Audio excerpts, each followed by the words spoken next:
Hi friends, welcome to food dash wish. இன்றைக்கி நம்ம சேனலில் என்ன பார்க்க போகிறோம் அப்படின்னா, ரோட்டு கடை காளான் எப்படி சிம்பிளாக வீட்டிலே பண்ணலாம் அப்படிங்கிறது தான் பார்க்க போகிறோம் ஃப்ரெண்ட்ஸ். ரொம்பவே டேஸ்டியாக நம்ம வீட்டிலே சுலபமாக செய்யக்கூடிய ரெசிபி தான் இது. வாங்க எப்படி பண்ணலாம் அப்படிங்கிறது பார்க்கலாம். இப்போ ஒரு பவுலில் நான் 2 பேக்கெட் காளான் எடுத்திருக்கேன். அதாவது ஒரு 400 கிராம் இருக்கும் காளான். ஒரு 200 கிராம் அளவுக்கு கேபேஜ் எடுத்திருக்கேன். 1 கப் அளவுக்கு மைதா ஆட் பண்ணுறேன். 1/4 கப் அளவுக்கு கார்ன்ஃப்ளவர் ஆட் பண்ணுறேன். கொஞ்சமாக தேவையான அளவு உப்பு சேர்த்திக்கோங்க. கொஞ்சமாக மட்டன் மசாலா, 1 டீஸ்பூன் மிளகு, 1/2 டீஸ்பூன் மல்லி, 2 டேபிள் ஸ்பூன் மிளகாய்த்தூள், கொஞ்சமாக கரம் மசாலா, 2 டேபிள் ஸ்பூன் இஞ்சி பூண்டு விழுது சேர்த்திக்கோங்க. இது நல்லா மிக்ஸ் பண்ணிக்கலாம். மிக்ஸ் பண்ணி கொஞ்சமாக தண்ணி தெளித்து வடை மாவு பதத்துக்கு நம்ம மிக்ஸ் பண்ணி வச்சுக்கலாம். நல்லா மிக்ஸ் பண்ணிவிட்டு இது எண்ணெயில் பொரிச்சு எடுக்க போகிறோம். இப்போ எண்ணெய் நல்லா சூடானதுமே கொஞ்சம் கொஞ்சமாக சின்ன சின்ன பக்கோடா மாதிரி எண்ணெயில் போட்டு பொரிச்சு எடுத்துக்கோங்க.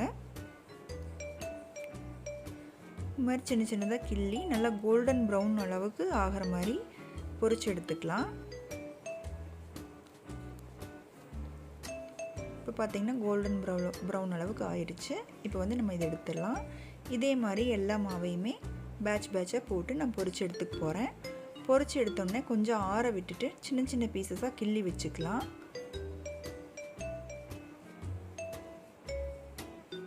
இப்போது இதே மாதிரி சின்ன சின்ன பக்கோடாவாக எல்லா மாவையும் பொரிச்சு எடுத்துக்க போகிறேன். இப்போ இதுவும் கோல்டன் ப்ரௌன் கலரில் ஆயிடுச்சு.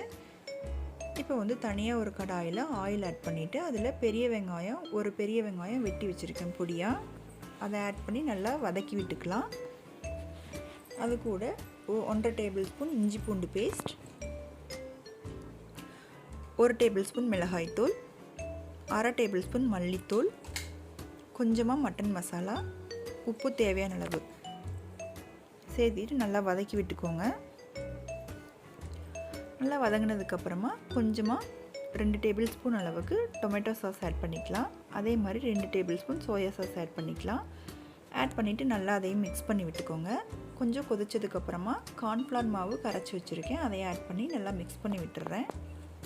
மிக்ஸ் பண்ணி விட்டுட்டு நல்லா கொதிக்க விட்டுருங்க. கொதிக்க வச்சதுக்கப்புறமா நம்ம சின்ன சின்ன பீசஸாக கிள்ளி வச்சுருக்க அந்த பக்கோடாவை உள்ளுக்குள்ளே போட்டு நல்லா மிக்ஸ் பண்ணிக்கலாம்.